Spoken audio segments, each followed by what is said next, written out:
en este tema vamos a hablar de lo que son estructuras. Vale, entonces una estructura, ¿qué es?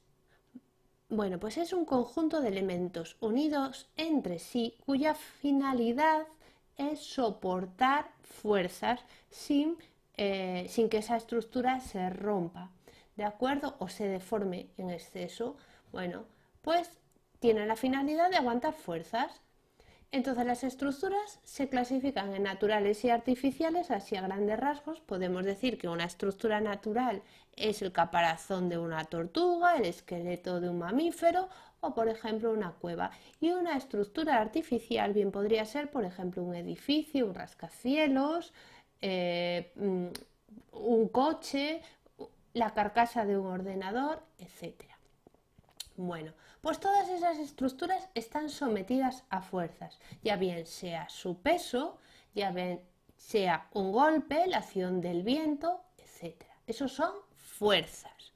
Bueno, pues las fuerzas se representan con una flecha. Aquí tenemos, por ejemplo, un balón, nosotros le damos una patada y esa fuerza que viene dada por la patada la representamos por una flecha. Entonces, las fuerzas tienen sentido, dirección y módulo. Tienen esas tres características. El sentido viene representado por la punta de la flecha. La dirección viene representada por la línea que aquí yo voy a dibujar de color verde en la que se apoya la flecha. ¿De acuerdo?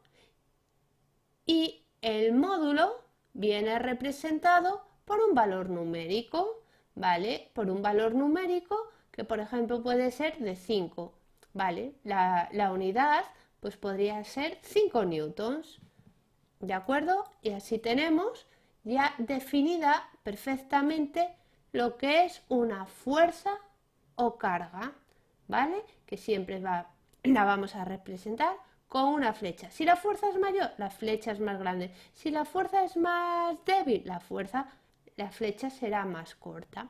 ¿De acuerdo? Bueno, pues estas fuerzas en una estructura pueden tener dos tipos de efecto. Por un lado, un efecto dinámico, es decir, la pelota que estaba quieta le doy una patada y adquiere velocidad. O, por ejemplo, si la pelota la lleva ya velocidad y la para el portero, ¿vale? Pues entonces resulta que pasa de tener una velocidad a estar en reposo. O un efecto estático, como puede ser la deformación. Yo al golpear la pelota, esta estructura de goma de la pelota se deforma. ¿De acuerdo? Entonces esos son los dos efectos que se va a originar. Y luego, bueno, pues en la estructura, cuando se aplican fuerzas externas, lo que se va a originar en esos elementos son tensiones internas, ¿vale? Y eso me va a dar lugar a mí a los esfuerzos, que, ¿vale? Los vamos a estudiar ahora. Y en concreto, nosotros nos vamos a encontrar con 5 tipos de esfuerzos, que será tracción, compresión, flexión, cortadura o cizalladura y torsión. Bueno, pues vamos a ir uno por uno. ¿De acuerdo? Bueno, decimos que tenemos un esfuerzo de tracción cuando imaginar, por ejemplo, partimos de una barra de color azul que la tenemos aquí representada y le aplicamos unas fuerzas por sus extremos. Si nos damos cuenta, estas fuerzas van a ser iguales en módulo, en dirección, pero van a tener sentidos opuestos, ¿de acuerdo? Entonces, el efecto que va a provocar estas fuerzas en esa barra es que esa barra tiende a alargarse y a estrecharse, ¿vale? Llegará un momento en que si esas fuerzas son muy grandes, esta barra romperá, ¿de acuerdo? Y lo que va a ser, y romperá por aquí, más o menos. ¿De acuerdo? Entonces decimos que esta barra está sometida a un esfuerzo de tracción. Vale. Cuando decimos que la misma barra está sometida a un esfuerzo de compresión, bueno, pues cuando las fuerzas también son iguales en magnitud, iguales en dirección pero tienen sentido opuesto, ¿vale? Es decir, ahora está aplicándose hacia dentro de la barra. ¿Y qué ocurrirá?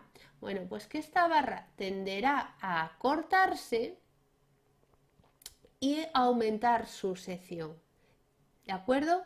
Llegará un momento en que si estas fuerzas son muy grandes, pues resulta que la barra también romperá, ¿de acuerdo? Y en este caso le decimos pues que esta barra está sometida a esfuerzos de compresión. Vale, ahora vamos a someter a la misma barra a un esfuerzo de flexión. ¿Para ello qué tenemos que hacer? Bueno, pues tenemos que apoyar la barra y esos apoyos los vamos a representar con estos triángulos de color marrón. Aplicamos una fuerza central y que observamos que esa barra tiende a deformarse de la manera que aquí viene representada por una línea gris. Tiende a deformarse y llegará un momento en que si esa fuerza es lo suficientemente grande, esta barra romperá. Es un caso de flexión. También nos encontramos la flexión cuando en vez de tener dos puntos de apoyo, pues lo que tengo es esa barra empotrada, ¿vale? Por un extremo y en el otro le aplico una fuerza. ¿Qué ocurre con la barra? Que también se tiende a deformar, se tiende a flexar siguiendo la línea de color gris, ¿vale? Entonces también en ambos casos puedo decir que esa barra está sometida a flexión. Y el esfuerzo de torsión consiste en que la barra, en vez de aplicarle fuerzas, lo que les aplico es giros. Un giro en un extremo y un giro en sentido contrario en el otro, ¿vale? Entonces, ¿qué ocurre con esa barra? Que se tiende a retorcer. Es el ejemplo típico de cuando yo cojo y meto una llave en una cerradura. Le aplico un giro y esa llave es sometida a un esfuerzo de torsión. Y ya por último tenemos el esfuerzo de cizalladura. Vale, resulta que aquí tenemos la barra, le aplicamos las fuerzas también en sentidos contrarios, pero aquí ya no está sobre la misma línea de acción, no tiene la misma dirección. Entonces, lo que ocurre es que la parte de la izquierda tiende a bajar y la parte de la derecha tiende a subir y entonces esa barra se fracciona por la zona que está marcada aquí en color verde. Es el ejemplo de cuando voy a cortar papel con unas tijeras, que una hoja de la tijera aplica una fuerza y la otra hoja también aplica una fuerza pero en sentido contrario. Y como resultado lo que se produce es un esfuerzo